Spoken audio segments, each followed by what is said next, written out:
বাইরে ঝিরিঝিরি বৃষ্টি হচ্ছে, তাই ভাবলাম আজকে একটু ল্যাটকা খিচুড়ি রান্না করলে কেমন হয়। খেতেও কিন্তু খুব ইচ্ছা করছে।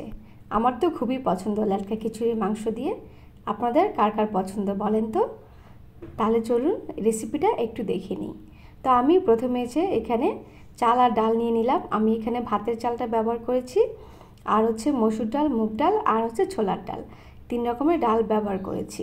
এখন আমি এগুলো খুব ভালো করে ধুয়ে ছেঁকে নেব, যেন কোনো পানি না থাকে। তো আমি এখন চলে যাব মাংস প্রসেসে।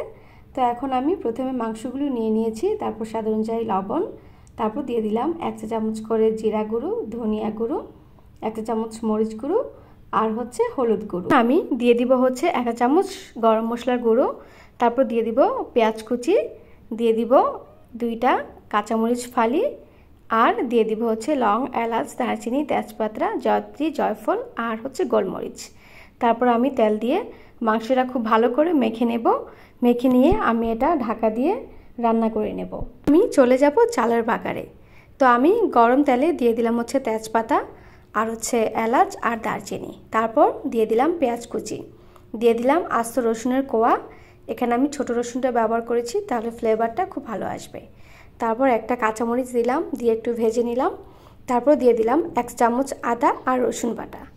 এগুলো দিয়ে আমি এখন একটু ভালো করে নেড়েচেড়ে নেব। নেড়েচেড়ে নিয়ে যখন একটু ভাজা ভাজা হয়ে যাবে, তখন আমি দিয়ে দিব ধুয়ে রাখা চালটা, যে চালটা আমি ধুয়ে ছেঁকে রেখেছিলাম। তো চালটা দিয়ে আমি ভালো করে একটু নেড়েচেড়ে নিব। আমি এখানে অ্যাড করে দিব লবণ আর হলুদ আর একটু ধনিয়া গুঁড়ো। এটা আমার স্কিপ হয়ে গিয়েছে, সরি এর জন্য। তারপর আমি মাংসটা দিয়ে দিলাম, যে মাংসটা আমি রান্না করে রেখেছিলাম। তো আমি মাংসটা দিয়ে একটু ভালো করে ভেজে নিলাম। ভেজে নিয়ে এখন আমি অ্যাড করে দিব পানি। এখানে আমি 4 কাপ ডাল চাল ব্যবহার করেছি, এই জন্য আমি 8 কাপের মতো পানি ব্যবহার করেছি। এখন আমি দিয়ে দিলাম নারকেল কোড়ানো। এই নারকেল কোড়ানোটা কিন্তু খুব ভালো একটা ফ্লেভার দেবে। আমরা গ্রামে যেমন মাহফিলে খেতাম, একদম সেই ল্যাটকা খিচুড়ির স্বাদ চলে আসবে। তো আমি এখন এটা ঢাকা দিয়ে দিলাম 20 মিনিটের জন্য। 20 মিনিট পরে ফিরে আসলাম। আমার কিন্তু মোটামুটি খিচুড়িটা হয়ে গিয়েছে। এখন আমি 4টা আস্ত কাঁচামরিচ দিয়ে দিলাম, তাহলে যখন খিচুড়ির সাথে মেখে খাওয়া হবে খুব ভালো লাগবে। তারপর আমি এখন অ্যাড করে দিব অল্প পরিমাণে একটু ঘি। ঘিটা দিলে ফ্লেভারটা আসবে। আমি অনেক তেল দিয়েছি, তাই এখন আর ঘিটা খুব বেশি দিলাম না।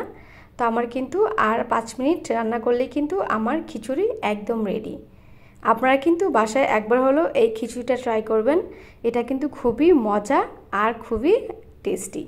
আর হ্যাঁ, আমার ভিডিও যদি আপনাদের ভালো লেগে থাকে, অবশ্যই কিন্তু আমাকে ফলো করে রাখবেন, যেন আরও রেসিপি আপনাদের জন্য নিয়ে আসতে পারি। তো ভালো থাকবেন সবাই। আল্লাহ হাফেজ।